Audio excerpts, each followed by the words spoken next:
2 juta rupiah per bulan sudah cukup, kan? Begitulah yang selalu Nagita Nadia tanamkan dalam pikirannya. Seorang guru muda penuh semangat yang mengajar di sebuah SD negeri di pinggiran Jakarta. Meski lelah dengan tumpukan pekerjaan dan tanggung jawabnya yang besar, ia tetap mencintai profesinya. Namun, semua pandangannya berubah ketika sebuah kesempatan datang, mengajar di Malaysia. Pada awalnya, Nagita ragu. Meninggalkan tanah air bukan hal mudah. Tapi dorongan dari sahabat dan keluarganya membuat ia mantap menerima tawaran itu. Dengan penuh harapan, ia terbang ke Kuala Lumpur, membawa serta mimpi-mimpi barunya. Hari pertama di sekolah barunya, semuanya terasa berbeda. Fasilitas lebih lengkap, suasana belajar lebih tertata, dan murid-murid tampak lebih antusias. Namun, yang paling mengejutkannya adalah ketika ia menerima slip gaji pertamanya, 15 juta rupiah per bulan. Nagita terdiam. Tangannya sedikit gemetar saat melihat angka itu. Ini, bukan salah cetak, kan? Bisiknya dalam hati. Di Indonesia, ia hanya menerima 2 juta rupiah, dan itu pun sudah dianggap cukup besar bagi banyak guru seusianya. Kini, dengan 7 kali lipat gaji yang ia dapatkan, dunia seakan berputar lebih cepat. Perasaan campur aduk menyelimutinya. Senang? Pasti. Tapi juga ada rasa sedih dan getir. Kenapa di negara sendiri, profesi guru tidak dihargai sebesar ini? Hari-hari berlalu, Nagita mulai beradaptasi. Kehidupannya di Malaysia jauh lebih sejahtera. Ia bisa menabung, membantu keluarganya di Indonesia, dan menjalani hidup tanpa harus memikirkan bagaimana bertahan hingga akhir bulan. Namun, ada satu hal yang tidak bisa ia lupakan, rasa cintanya terhadap tanah air. Setiap malam, ia merenung.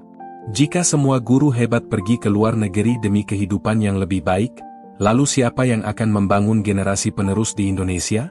Kini, di hadapan dua pilihan besar dalam hidupnya, Nagita harus memutuskan, tetap di Malaysia dengan gaji tinggi atau pulang untuk memperjuangkan perubahan di negeri sendiri? Nagita masih duduk terdiam di kamarnya, menatap slip gaji di tangannya. 15 juta, gaji yang bahkan tidak pernah aku bayangkan sebelumnya. Di layar ponselnya, pesan dari ibunya masuk. Ibu, Nat, bagaimana di sana? Ibu kangen. Tapi ibu senang kalau kamu bahagia dan bisa menabung. Nagita menarik napas panjang. Ia memang bahagia, tapi ada sesuatu yang mengganjal di hatinya. Hari-hari di Malaysia berjalan dengan baik. Ia makin akrab dengan murid-muridnya dan mulai menikmati lingkungan baru. Bahkan, beberapa rekannya sesama guru dari Indonesia juga mengaku betah. Gaji besar, fasilitas lengkap, beban kerja sepadan. Kenapa harus kembali ke Indonesia? Kata mereka.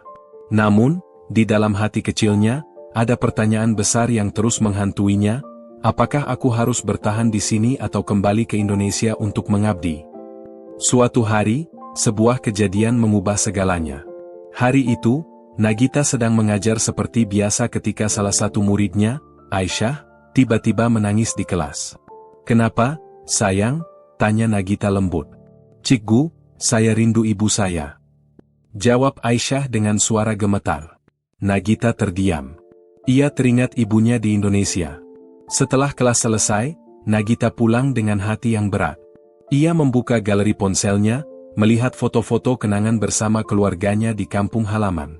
Sejak datang ke Malaysia, ia belum pernah pulang sekalipun. Ia mulai bertanya-tanya, apakah kebahagiaan hanya tentang uang? Di saat yang sama, sebuah berita viral dari Indonesia membuatnya tercengang. Nagita melihat berita di layar ponselnya. Ratusan guru mengundurkan diri karena gaji rendah. Ia membaca artikel itu dengan mata membelalak.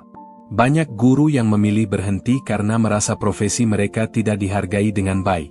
Di dalam hati, Nagita semakin gelisah. Apakah ia harus kembali ke Indonesia untuk ikut berjuang?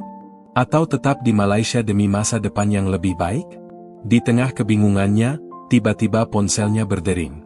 Sebuah tawaran mengejutkan datang dari Indonesia. Telepon itu dari seorang sahabatnya yang bekerja di Indonesia. Nagita, aku dengar kamu di Malaysia. Kamu tahu nggak? Ada proyek pendidikan besar di Indonesia, dan mereka butuh guru sepertimu. Gajinya mungkin nggak sebesar di Malaysia, Tapi, ini kesempatan buat mengubah sesuatu. Nagita terdiam. Apakah ini jawaban atas kebimbangannya selama ini? Nagita meletakkan ponselnya perlahan. Proyek pendidikan di Indonesia, pikirnya. Tawaran ini datang di saat yang sangat tepat, saat ia sedang mempertimbangkan banyak hal tentang masa depannya. Malam itu, ia tak bisa tidur. Matanya menatap langit-langit kamar apartemennya di Kuala Lumpur.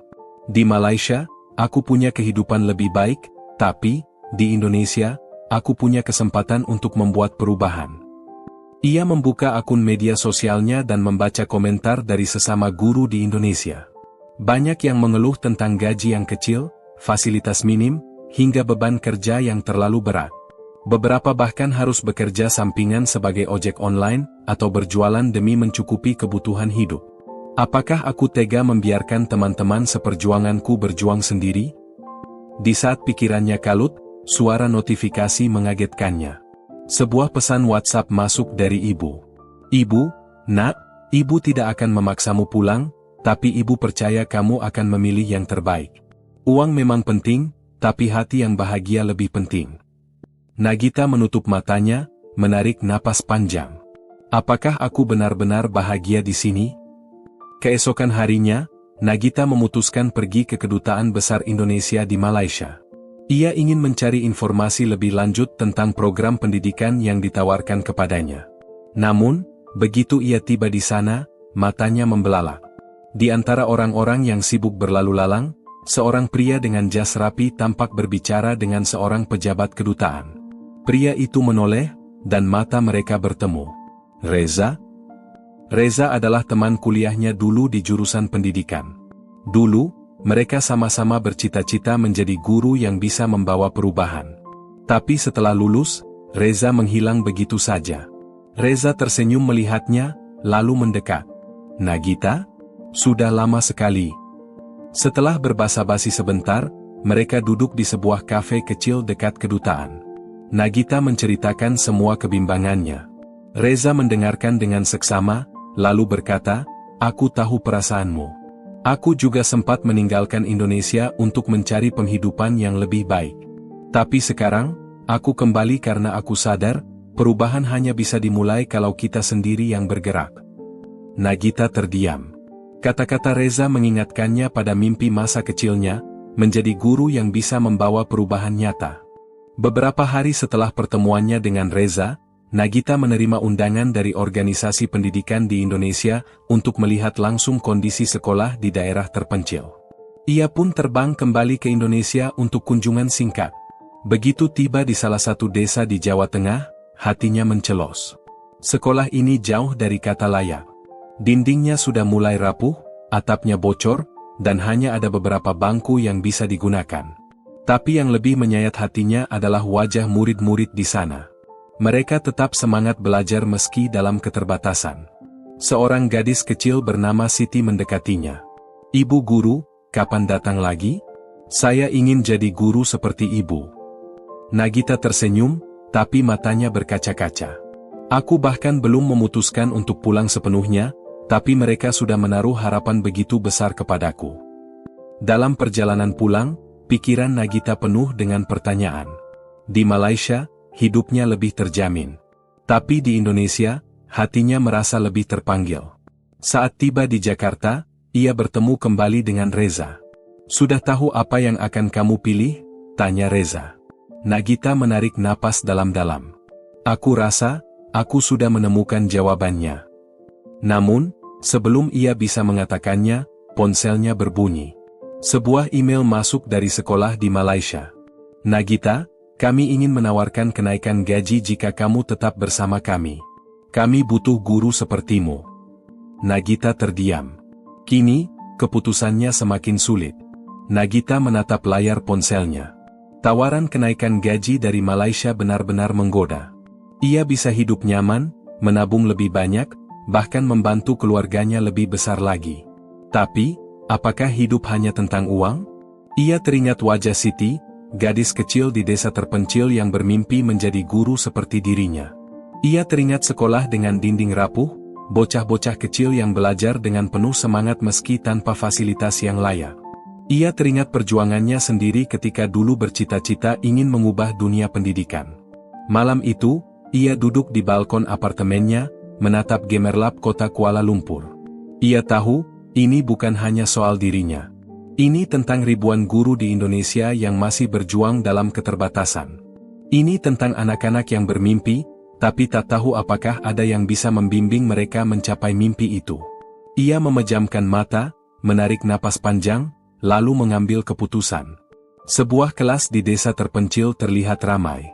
Murid-murid duduk rapi dengan mata berbinar. Di depan kelas, seorang wanita berdiri dengan senyum hangat. "Selamat pagi, anak-anak.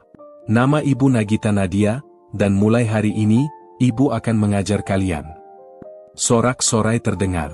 Mata anak-anak berbinar, penuh harapan. Mereka tak tahu betapa besar pengorbanan yang telah dilakukan wanita di hadapan mereka. Nagita memilih pulang. Ia meninggalkan kenyamanan, meninggalkan gaji besar, dan kembali untuk sesuatu yang lebih berharga, cinta dan pengabdiannya untuk pendidikan Indonesia. Hidup bukan hanya tentang seberapa banyak uang yang kita kumpulkan, tetapi tentang seberapa banyak kehidupan yang bisa kita ubah. Nagita telah memilih jalan yang berat, tapi hatinya tahu, ia telah memilih jalan yang benar. Dan mungkin, di antara anak-anak yang dia ajar hari ini, ada satu di antara mereka yang kelak akan mengubah negeri ini menjadi lebih baik. Jika kamu pernah diajar oleh guru hebat, ucapkan terima kasih untuk mereka. Tanpa mereka, kita tidak akan bisa seperti sekarang.